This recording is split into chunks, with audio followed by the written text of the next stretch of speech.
Good morning students. बेटा 2 दिन से आप भारतीय गायिकाओं में बेजोड़ लता मंगेशकर पाठ पढ़ रहे हैं, जिसमें आप चित्रपट संगीत और शास्त्रीय संगीत इन दोनों के बीच में जो अंतर है थोड़ा बहुत वो आपने समझा। वैसे तो हम इनकी दोनों की तुलना तो नहीं कर सकते। कल आपने पढ़ा था कि दोनों के प्रकार के जो संगीत हैं उनका जो मुख्य उद्देश्य होता है वो आनंद की प्राप्ति होती है। ठीक है, गाने वाले को, सुनने वाले को जो आनंद प्रदान कर दे, आनंद विभोर कर दे। ठीक है, अपने संगीत से, स्वर से, लय से। फिर भी हम इन दोनों में हमने अंतर पढ़ा कि किस प्रकार से शास्त्रीय संगीत में गंभीरता का भाव होता है और चित्रपट संगीत में चपलता होती है, लय होती है और यही उसका गुणधर्म होता है। जहाँ तक तालों की बात आती है, चित्रपट संगीत में आधे तालों का प्रयोग किया जाता है, जबकि शास्त्रीय संगीत में तालों का पूरा ज्ञान होना अति आवश्यक है। क्योंकि शास्त्रीय संगीत 3 या 3.5 मिनट न 3 या 3.5 घंटे में की महफिल से ही हमें क्या देता है बेटा? आनंद देता है, और उसके लिए हमें सभी तालों का ज्ञान होना आवश्यक है। जबकि चित्रपट संगीत को शास्त्रीय संगीत का ज्ञान होना आवश्यक होता है, लेकिन जब शास्त्रीय संगीत गाने वाला होता है उसको चित्रपट संगीत का ज्ञान जरूरी नहीं होता। ठीक है, शास्त्रीय संगीत बेटा एक उच्च स्तर का, उच्च कोटि का संगीत है, जिसके अंदर हमें चित्रपट संगीत का ज्ञान जरूरी नहीं है, लेकिन सभी तालों का ज्ञान होना जरूरी है। एक गीत जो होता है चित्रपट संगीत का वो 3-3.5 मिनट में हमें आनंद दे देता है, और शास्त्रीय संगीत का आनंद हमें 3 या 3.5 घंटे की महफिल से प्राप्त होता है। तो इस प्रकार से आपने देखा बेटा कि किस प्रकार से लेखक ने लता मंगेशकर को गायकी की दुनिया में उस स्थान पर दर्शाया है जहां आज तक कोई नहीं पहुंच पाया है। ठीक है, लता को बेजोड़ बताने का जो कारण है वो अनेक रूपों में उन्होंने दर्शाया है कि उन्होंने साधारण लोगों को भी समझने के लिए बाध्य कर दिया। आम बच्चा जो छोटा होता है, आम व्यक्ति होता है, साधारण व्यक्ति होता है, उसकी पहुंच में भी इस गान को पहुंचाया है उन्होंने, इस गायकी को स्थान दिलाया है। जितनी भी गायिकाएं पहले आई या बाद में आई, लेकिन लता जी के समान लोकप्रियता के शिखर पर कोई नहीं पहुंच पाई। इसका जो कारण प्रमुख रूप से लेखक ने दर्शाया वो उनके स्वरों की कोमलता, निर्मलता और मिठास बताया। ठीक है, ऐसा गानपन उनकी गायकी में हमें दिखाई देता है जो सभी को आनंद विभोर कर देता है। तो बेटा नई दिशा संगीत को जो दी है लता मंगेशकर ने, वो किसी से अछूती नहीं है। यही कारण है कि छोटे से छोटे बच्चे भी हमें जहाँ तहाँ गुनगुनाते दिखाई देते हैं। ठीक है, आज का जो संगीत है वो रस और मिठास के स्थान पर जो तेज धुनों से ऊंची आवाज में सुनाई देता है, उसका नई पीढ़ी पर बहुत अच्छा प्रभाव भी है, लेकिन बुरा प्रभाव ज़्यादा दिखाई हमें दे रहा है, क्योंकि उसके अंदर हमें थोड़ी सी अश्लीलता और अर्थहीनता दिखाई दे रही है। ठीक है, लता ने जिस मकसद से इस गायकी को आम जन तक पहुंचाया था, वहाँ संगीत दिग्दर्शकों ने उसको सही उपयोग में लाना आया ही नहीं। तो आज हम देखते हैं कि किस प्रकार से उन्होंने त्रिवेणी, कल आपने पढ़ा था बेटा कि त्रिवेणी का संगम होता है। ठीक है, तीन वेणी, वेणी वैसे चोटी होती है, तीन चोटियों का, तीन नदियों का। ठीक है, वेणी एक अर्थ में चोटी भी होती है, वेणी एक अर्थ में नदी भी होती है। तीन नदियों का जहाँ संगम होता है उसको त्रिवेणी बोलते हैं बेटा। तो उनकी गायकी में जो तीन प्रकार की त्रिवेणी शब्द का प्रयोग किया है उसके लिए कि धीमी गति भी, बीच की गति भी, मध्यम भी और तेज गति के तीनों प्रकार के जो लय होती है उनका प्रयोग हुआ है। और महफिल की बेहोशी उसमें समाई रहती है, अर्थात महफिल जहाँ बहुत से लोग इकट्ठे हों, ठीक है, आनंद उठाने के लिए, उस में भी बेहोशी समा जाती है। वैसे देखा जाए तो शास्त्रीय संगीत क्या है और चित्रपट संगीत क्या है?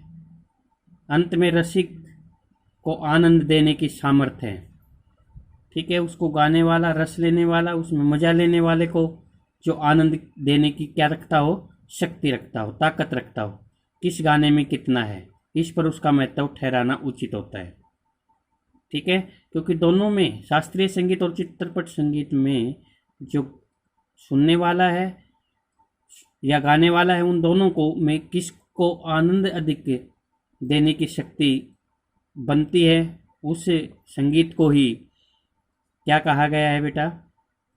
वही संगीत बड़ा है, अच्छा है। और मैं तो कहूँगा कि, लेखक कहता है कि मैं तो कहूँगा कि शास्त्रीय संगीत भी रंजक न हो तो बिल्कुल ही निरस ठहरेगा। ठीक है, रंजक होता है जो आनंद प्रदान न करे, ठीक है, जो समाये नहीं, अंदर तक झकझोर न दे, तो वो बिल्कुल ही निरस लगे ठहरेगा। ठीक है, निरस जिसमें रस न हो, आनंद न हो, अच्छा न लगे, मजा न आए, अनाकर्षक प्रतीत होगा, जिसमें कोई आकर्षण ही न हो। ठीक है, अपनी तरफ कोई लुभाए नहीं, ऐसा उसमें प्रतीत होगा। और उसमें कुछ कमी सी प्रतीत होगी, उसमें कुछ कमी भी हमें दिखाई देगी। किसमें बेटा? शास्त्रीय संगीत में, क्योंकि एक तो वो लंबा ही होता है पहले से ही, और उसके अंदर यदि रंजकता न हो, ठीक है, उसमें जब मजा देने वाला कोई संगीत ही नहीं होगा, आनंद प्रदान करने वाला, आनंद विभोर करने वाला ही, तो वह निरस भी लगेगा, अनाकर्षक भी लगेगा, और उसमें कमी भी दिखाई हमें देगी। गाने में जो गानपन प्राप्त होता है वह केवल शास्त्रीय बैठक के पक्केपन की वजह से, ताल सुर के निर्दोष ज्ञान के कारण नहीं है। ठीक है, गाने की जो स्वरलिपि है, किस प्रकार से जो आनंद विभोर करने वाली है, गाने में जो गानपन प्राप्त होता है, हमें आनंद प्राप्त होता है, वह केवल शास्त्रीय बैठक के पक्केपन की वजह से, ताल सुर के निर्दोष ज्ञान के कारण नहीं है, कि हमें उसका ज्ञान ही नहीं होता है।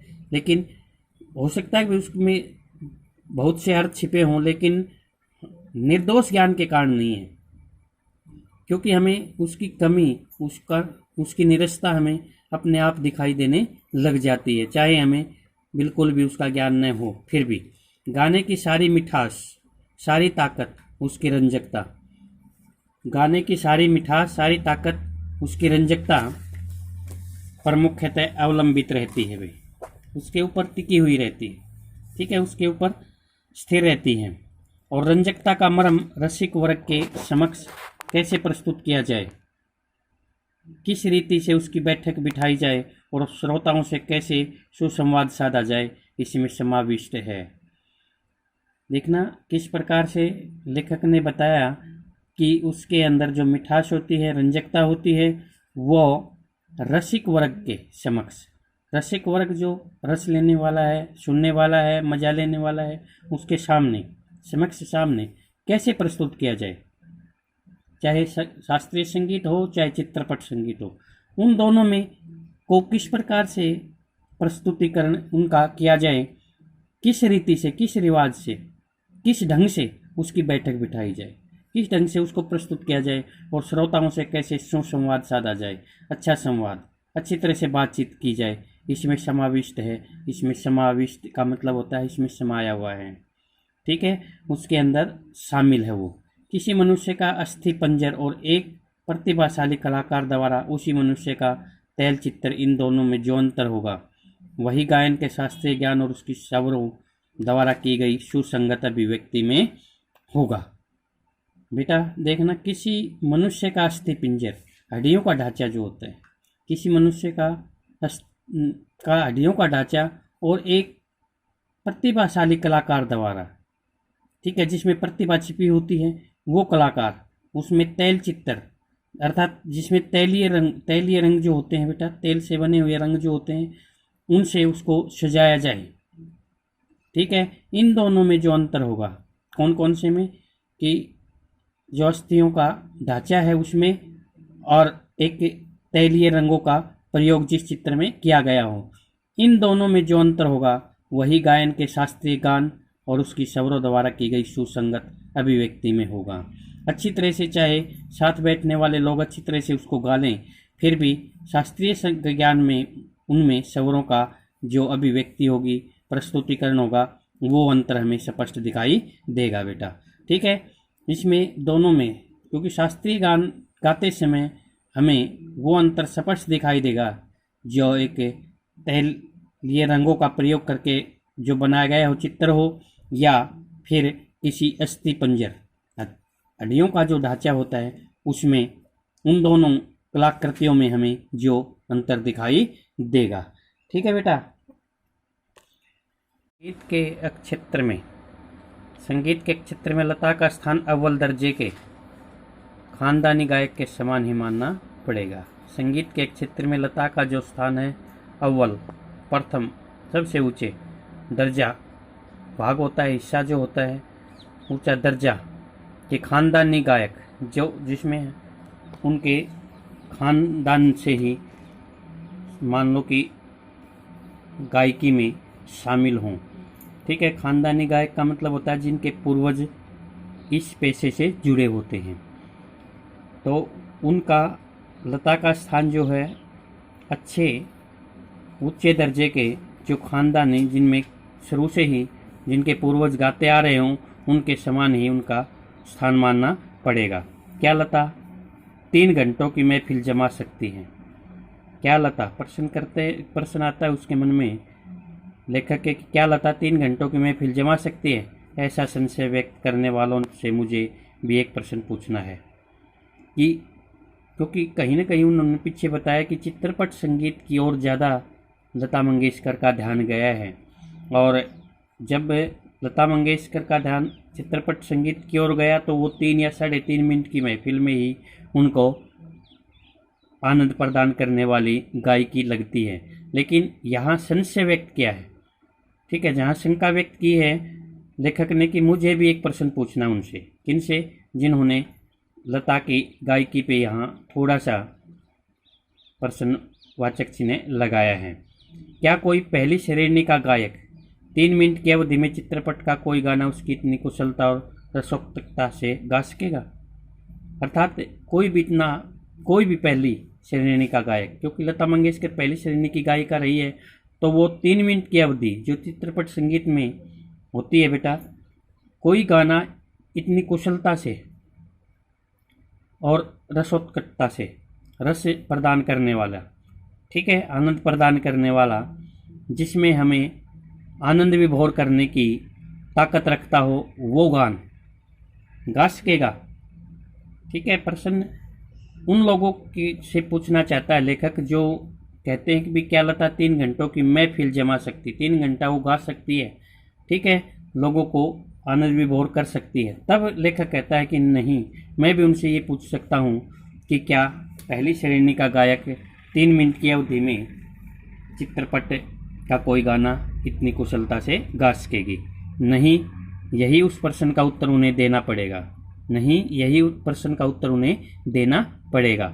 इस वाक्य के अंदर ही उसने दिखा दिया कि 3 मिनट में कोई भी कितना ही कुशल प्रथम श्रेणी का गायक हो, वो इतना आनंद प्रदान करने वाला गान गा ही नहीं सकता। खानदानी गवैयों का, जिनके पूर्वज खानदान में ही, ठीक है, दादा परदादा, जिनके गायकी में अपना स्थान बना चुके हैं, गाते रहे हैं वो। ऐसा भी दावा है कि चित्रपट संगीत के कारण लोगों की अभिरुचि बिगड़ गई है, कि चित्रपट संगीत के कारण लोगों की जो रुचि है, उसमें जो लगाव है, उसमें जो उसकी रंजकता है, वो अधूरी रह गई है, वो उससे दूर होने लगे हैं। खानदानी कवियों का दावा माना है उन्होंने। चित्रपट संगीत ने लोगों के कान बिगाड़ दिए, ऐसा आरोप लगाया जाता है कि चित्रपट संगीत हालांकि तेज आवाज़ में गाया जाता है, थोड़े समय में गाया जाता है, सभी गाने लगे हैं इसका, चाहे छोटा हो चाहे बड़ा हो, लेकिन उन्होंने कहा है कि ऐसा दावा आरोप लगाया जाता है कि चित्रपट संगीत ने लोगों के कान बिगाड़ दिए। कान बिगाड़ने का मतलब है सुनने के लिए कान बिगाड़ना, ठीक है, जो सुनने के काबिल कर दिया हो, जिन्होंने सुनना ही नहीं चाहा हो, ठीक है, वो शास्त्रीय संगीत की ओर ध्यान ही नहीं दे रहे हैं, संगीत को लंबे समय तक सुन ही नहीं पा रहे हैं, तो लोगों के कान बिगाड़ दिए हैं, ऐसा आरोप लगाया जाता है। पर मैं समझता हूँ कि चित्रपट संगीत ने लोगों के कान खराब नहीं किए, ठीक है, पर मैं समझता हूँ, लेखक कहता है कि मैं तो ये मानता हूँ कि चित्रपट संगीत ने लोगों के कान बिगाड़े नहीं, बल्कि उल्टे सुधार दिए हैं, उनमें सुधार किया है, उन्हें समझने की ताकत दी है, ठीक है।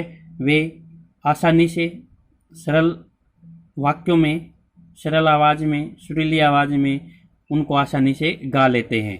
ये विचार पहले ही व्यक्त किए हैं और उनकी पुनरुक्ति नहीं करूँगा। उन्होंने ये विचार पहले भी प्रकट कर दिए हैं और वह दोबारा से उन शब्दों को नहीं कहना चाहता, उन वाक्यों को वो दोहराना नहीं चाहता। तो इस पद में, इस गद्यांश में आप देखते हैं बेटा कि किस प्रकार से लेखक उन लोगों को समझाना चाहता है जो किसी भी रूप में गायकी के क्षेत्र में लता मंगेशकर पर उंगली उठाने की कोशिश करते हैं, चाहे वह चित्रपट संगीत या शास्त्रीय संगीत का उदाहरण दे करके कि भाई इससे लोगों में जो अभिरुचि होनी चाहिए, उनकी जो लालसा होनी चाहिए, उनकी जो इच्छा होनी चाहिए संगीत के प्रति, वो कम हुई है, ठीक है। और अन्य संगीत को वे, लंबे समय के संगीत को वे सुनना पसंद नहीं करते हैं, उन्होंने ऐसा माना है। लेकिन लेखक कहता है कि नहीं, उल्टे उन्होंने तो इसमें सुधार करके लोगों को गाने की जो परंपरा है, गाने की जो शैली है, गाने का जो सुर और ताल है, उनको समझने की ताकत दी है।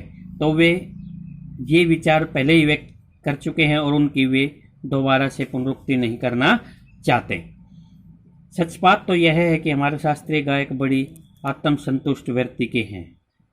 उन्होंने शास्त्रीय संगीत के गायकों की जो संतोष प्रवृत्ति है बेटा, उनके बारे में बताया है कि वे अपने आप को संतुष्ट वृत्ति प्रकार के हैं, अपने आप को संतुष्ट करना जानते हैं। वो इनके बारे में बताया है शास्त्रीय गायक जो लोग हैं, जो शास्त्र गाने वाले हैं, शास्त्रीय संगीत जो गाते हैं, उनके बारे में वे आत्म संतुष्ट वृत्ति के हैं। संगीत के क्षेत्र में उन्होंने अपनी हुकुमशाही स्थापित कर रखी है।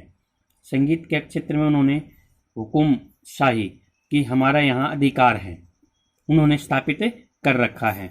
तो इसमें लेखक ये मानता है कि शास्त्रीय संगीत वाले अपने आप को संतुष्ट करके गाते हैं और उनकी यही जो संतुष्टि वाली वृत्ति है वो उनकी महानता है और उन्होंने ही अपने आप को यहाँ स्थापित कर रखा है। संगीत के क्षेत्र में उन्होंने अपने आप को स्थापित कर रखा है। तो बेटा यहाँ तक इस चैप्टर को पढ़ाया है आपने। पीछे 4 प्रश्न लिखे हैं रफ कॉपी में। आगे जो 2 प्रश्न और लिखने हैं आपको आज, वो है प्रश्न नंबर 5वां, जो चित्रपट संगीत ने लोगों के कान बिगाड़ दिए, जो अभी थोड़ी देर पहले ही मैंने पढ़ाया था। कि कान बिगाड़े नहीं हैं बल्कि संगीत को समझने के लिए नए अवसर दिए हैं। ठीक है, ये अक्सर यह आरोप लगाया जा रहा है। इस संदर्भ में कुमार गंधर्व की राय और अपनी राय लिखें। ठीक है, लेखक की भी राय बतानी है और आप अपनी तरफ से भी बताएं कि भाई क्या लता मंगेशकर ने, चित्रपट संगीत ने लोगों के कान बिगाड़े हैं, यह आरोप सही है या गलत है। तो इन बारे में अपनी राय भी व्यक्त करनी है। ठीक है, और दूसरा अगला प्रश्न जो होगा, शास्त्रीय और चित्रपट दोनों तरह के संगीतों के महत्व का आधार क्या होना चाहिए। कौन कौन से संगीत का बेटा, शास्त्रीय और चित्रपट दोनों तरह के संगीतों के महत्व का आधार क्या होना चाहिए। कुमार गंधर्व की इस संबंध में क्या राय है, स्वयं आप क्या सोचते हैं। ठीक है, ये छठा प्रश्न है। छठा प्रश्न दोबारा से फिर सुन ले। शास्त्रीय और चित्रपट दोनों तरह के संगीतों के महत्व का आधार क्या होना चाहिए। कुमार गंधर्व की इस संबंध में क्या राय है, आप स्वयं क्या सोचते हैं इस बारे में बेटा। तो ये दोनों प्रश्न बेटा रफ कॉपी में लिखेंगे। ठीक है, और इस चैप्टर को ध्यानपूर्वक पीछे जितना भी पढ़ा गया है उसको दोबारा से पढ़ेंगे बेटा। ठीक है, थैंक यू।